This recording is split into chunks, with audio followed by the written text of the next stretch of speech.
Kung kayo'y mananalangin, sabihin ninyo, Ama, sambahin nawa ang inyong pangalan.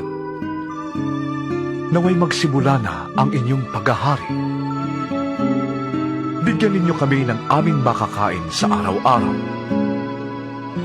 At patawarin ninyo kami sa aming mga kasalanan. Yamang pinapatawad namin ang bawat nagkakasala sa amin. At huwag ninyong hayaang malagay kami sa matinding pagsubok. Humingi kayo, at kayo'y bibigyan. Humanap kayo at kayo'y makakatagpo. Kumatok kayo at kayo'y pagbubuksan. Sapagkat ang bawat humihingi ay tatanggap.